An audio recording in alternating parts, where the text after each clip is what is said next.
There's a tomato planting secret almost no home gardener has ever heard of. It's called trench planting, and it can double or even triple your plant's root system for free. Instead of planting straight down like everyone's taught, you lay the seedling sideways, and it changes everything underground. Trench planting. For decades, home gardeners have been taught to plant tomato seedlings the same way you'd plant almost anything else. Dig a hole, drop the plant in straight up and down, and cover the roots. It seems logical, and almost nobody ever questions it. It's also quietly sabotaging your entire harvest, because tomato plants are one of the only vegetables on Earth that can grow brand new roots directly out of their stem, and a vertical planting hole wastes almost all of that hidden potential. The gardeners who do know this, the ones consistently pulling in bigger, earlier harvests than their neighbors, dig a shallow trench, roughly the length of the seedling itself instead, no more than 4 inches deep. Strip away the bottom leaves and lay the entire stem sideways along the trench, covered with soil, with just the leafy top bent gently upward toward the sun. To understand why this works, you have to look at what's actually covering a tomato stem, something most gardening advice never even mentions. Running along the entire length of it are thousands of tiny, almost invisible hairs called trichomes. Under normal growing conditions, these hairs do nothing but sit there. But the moment any part of that stem is buried in moist soil, those same hairs begin transforming into fully functional roots within days. A vertically planted seedling only buries a couple of inches of stem, meaning only a couple of inches of that root growing potential ever gets used. A trenched seedling buries the entire stem horizontally, which means the plant develops a root system running the whole length of the trench instead of one narrow column straight down. A wider, shallower root system changes everything about how the plant performs. Tomato roots planted this way spread out through the layer of soil that warms up fastest and holds the most oxygen, so the plant establishes itself faster and shrugs off transplant shock almost immediately.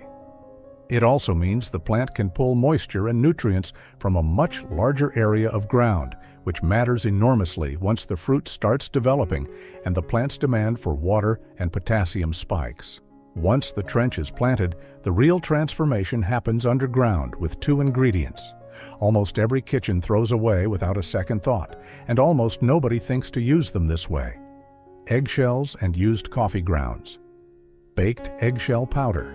Tomatoes are famously prone to blossom end rot, that sunken black patch that ruins fruit right as it's ripening, and it's caused by a localized calcium shortage right at the point where the plant needs it most.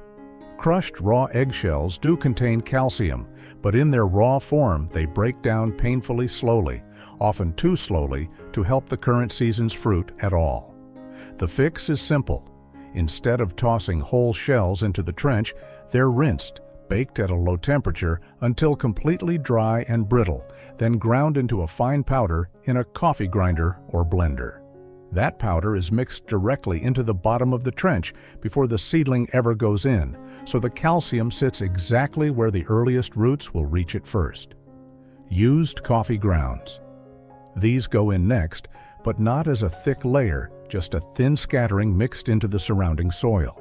Fresh coffee grounds are mildly acidic and nitrogen-heavy, but once they've already been brewed, most of that acidity is gone, leaving behind a slow-release source of nitrogen along with trace amounts of potassium and phosphorus.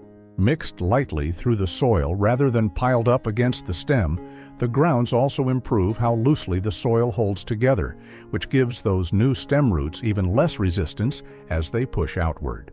Temporary staking. Bending the stem sideways does raise one obvious question. How does the plant end up growing straight afterward?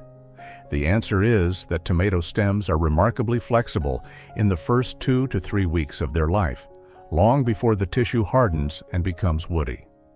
Right after planting, only the top few inches with the leaf cluster are left exposed, bent gently upward at roughly a 30-degree angle.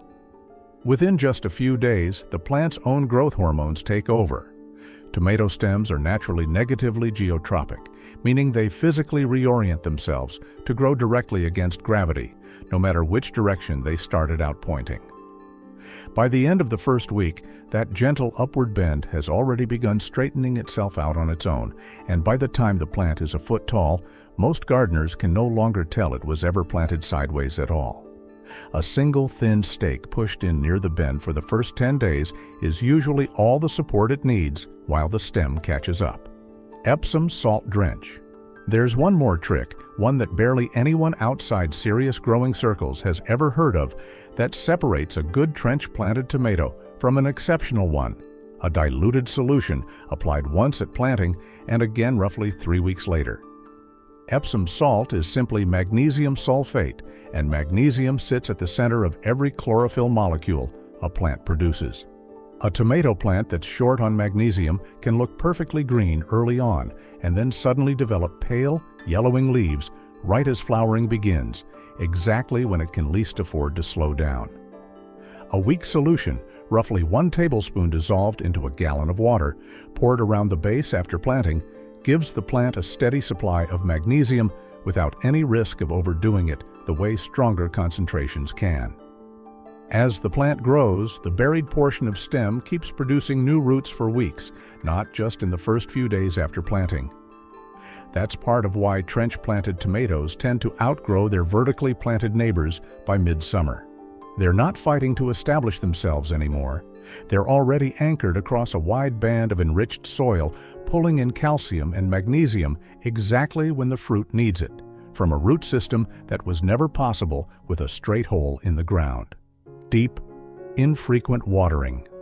That wider root system also changes how you should water, and this is the part almost nobody adjusts when they switch to trench planting. Watering a little bit every day, the way most gardeners are used to doing with a shallow-rooted plant, actually works against you here. Frequent light watering keeps moisture sitting near the surface, which encourages the plant to grow more shallow surface roots instead of pushing its deeper trench roots further down in search of water. The growers who get this right water deeply, but far less often, soaking the entire trench thoroughly, maybe twice a week instead of daily, letting the top inch of soil dry out completely in between. That dry down period forces the plant to rely on the deeper, more established roots along the trench, which in turn makes it dramatically more resistant to the kind of sudden heat waves and dry spells that would wilt a shallow-rooted plant within hours. Cinnamon dusting. One last problem trench-planted tomatoes are especially prone to is damping off, a fungal issue that thrives in the loose, moisture-retaining soil these plants love so much. Rather than reaching for a chemical fungicide, the growers who've quietly figured this trick out dust the soil surface around the base of the stem with plain ground cinnamon right after planting instead. Cinnamon contains cinnamaldehyde, a compound with genuine antifungal properties that disrupts the cell walls of common soil fungi without harming the plant or the surrounding soil microbes. A light dusting, reapplied after heavy rain, quietly keeps fungal problems from ever taking hold in that warm, humid zone right at the base of the stem where the buried portion meets open air.